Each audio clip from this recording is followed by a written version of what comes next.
This question is hard. So my first thing I'm going to say is remember where you are in the test.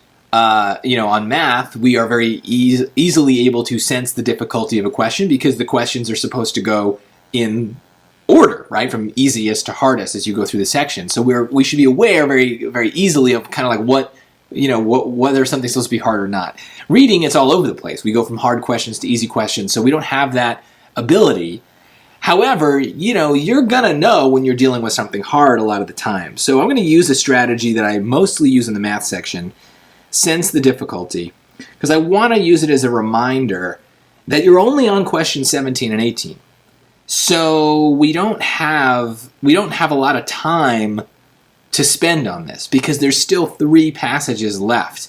And so you can't just go on and on rereading until you understand this one. You have to do your best to just kind of get a preliminary guess as fast as you can and then move on. There's more points to come, so you can't be lingering on questions like this. Sense that it's hard, accept that it's hard, do the best you can in a minute or two, and then if you have time at the end, you can always come back. But you can't make up lost time that easily on the reading section, so you really need to just be aware of how difficult something is and do the best you can in a limited amount of time.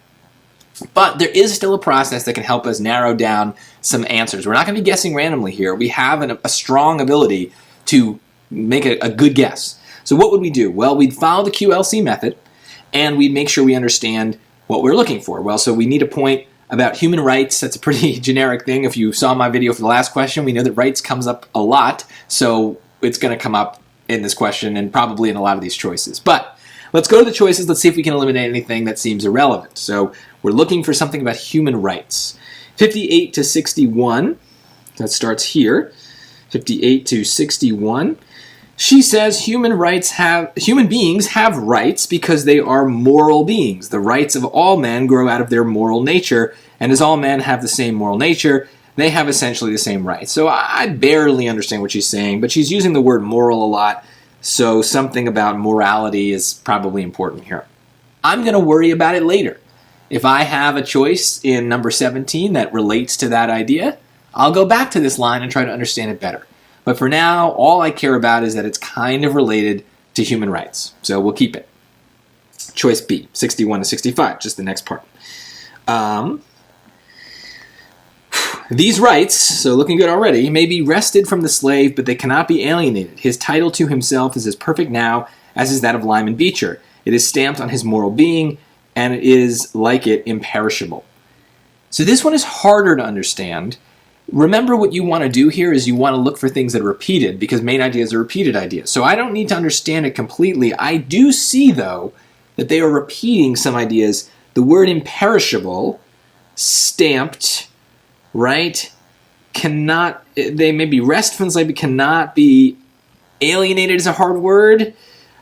His title to himself is as perfect now. So if you're going to take one word out of this to write down for later reference, it's probably the word imperishable, right? So something about the rights are imperishable.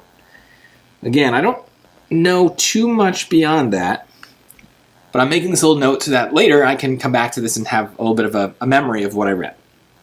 71 to 76. Let's keep going. That's right here.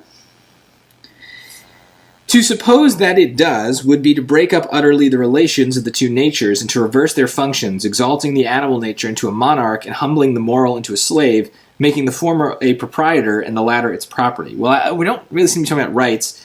To suppose that it does what? Maybe I go back and try to understand. Now, if rights are found in the nature of our moral being, the mere circumstance of sex does not give man to higher rights and responsibilities.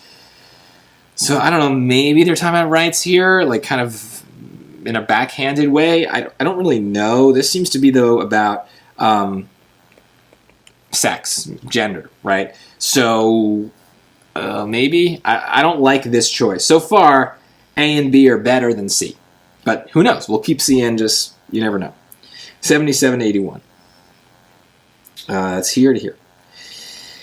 When human beings are regarded as moral beings, sex, instead of being enthroned upon the summit and administering upon rights and responsibilities, sinks into insignificance and nothingness.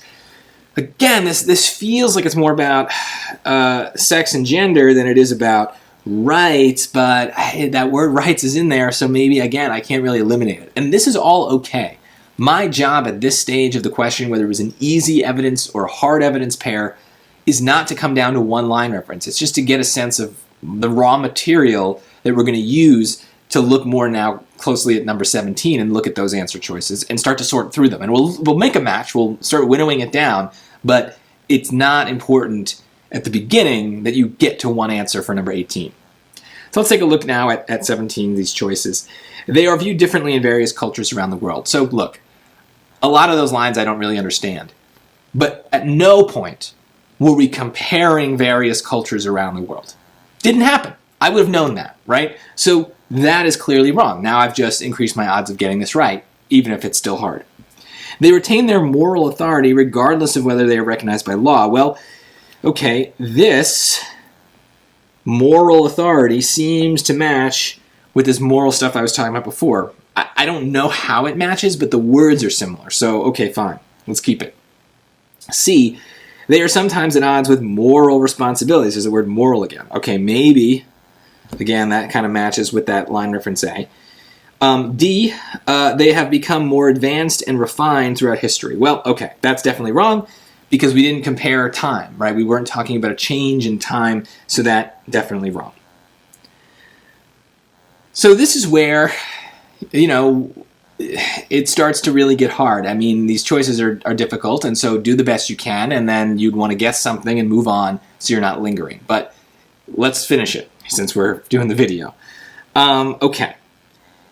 Let's go back to A, and I guess B directly follows it here. Human beings have rights because they are moral beings. The rights of all men grow out of their moral nature. And as all men have the same moral nature, they have essentially the same rights. So men have the same rights because of morality. Now, going back to those choices, they retain their moral authority regardless of whether they're recognized by law. I don't know. Law doesn't really come in here. They are sometimes at odds with moral responsibilities. Responsibilities don't really come in, right? They're talking about you having rights in those lines, not about responsibilities. I don't think I read that, right? So there's no good match, right? There's no perfect, dead-on, yes, 100%, this is the match. And sometimes we find that at a second look, and we can feel confident and move on. We don't have that right here. Let's keep reading, though. These rights may be wrested from the slave, but they cannot be alienated. His title to himself is as perfect now as is that of Lyman Beecher. It is stamped on his moral being and is like it imperishable. So that moral word keeps coming up. So even in here, line reference B, it's not as important, but it seems related. So does that match? They retain their moral authority regardless of whether they are recognized by law. Well, remember, my dumb summary of line reference B was that the rights are imperishable, right? They don't go away. And look at choice B in number 17. That word retain is an important word, right? Retain means to keep. So they keep their authority regardless of whether they are recognized by law. I still have a problem with this end part. But I really like the similarity between these two concepts. So if something is imperishable, it is stamped on your being, and you retain your rights. They retain their moral authority. It is stamped on your moral being. There's a similarity there. There's still nothing really about responsibilities, right? We're talking about rights, not about responsibilities. So we have to know a little bit of vocab here to understand why this is a better connection than it may seem. When they're saying these rights may be wrested from the slave, wrest means to take something, right? So the rights may be wrested from the slave. So the law might take a slave's rights away. However, they cannot be alienated. They cannot be totally removed. Because a slave has his ownership of himself. It's as perfect now as it was before he was a slave. It is stamped on his moral being. It is imperishable. So this idea of keeping something, even when it's kind of in a way taken from you, is in both choice B and line reference B. It's a tough match to make, but it is there, and that's what makes this a hard question. Is a lot of times we don't need to dive this deep in order to make the match. The vocabulary is much harder here, so it's harder to recognize that connection. And I will say that a lot of people pick line reference A because of that word moral that keeps coming up. And then we see it in choices B and C. It keeps coming up. So a lot of people get half this right. That is a trick the SAT sometimes uses. This is what I call maybe like a copy-paste trap, where you see a word a bunch of times, and then they kind of just like copy-paste it into an answer choice, and they're like, oh, it's in there, it's in here. And it doesn't mean it's wrong when they do that. It just sometimes lures us to answers that are not otherwise supported. So that's kind of what's happening here, is they know you're seeing that word moral. But the real answer ends up being the same stuff that's in the lines. It's just they've chosen different words to convey the same ideas. So really that's the reading strategy, is we're not really trying to match words every time. We're trying to match ideas. And it can be difficult here, especially when the words are hard words. And I think that that's what we're up against. But don't worry too much about this pair. It's better to take a loss on these two questions and get to the end of the section where you're going to pick up plenty of points on some easier stuff anyway. So sense the difficulty, understand that it's hard, do the best you can, but move on. Get to easier points later. Don't dwell on a hard question just for the sake of like getting these 2 points. They're not worth it. You're better off going on later and getting everything else before you really take the time on this one.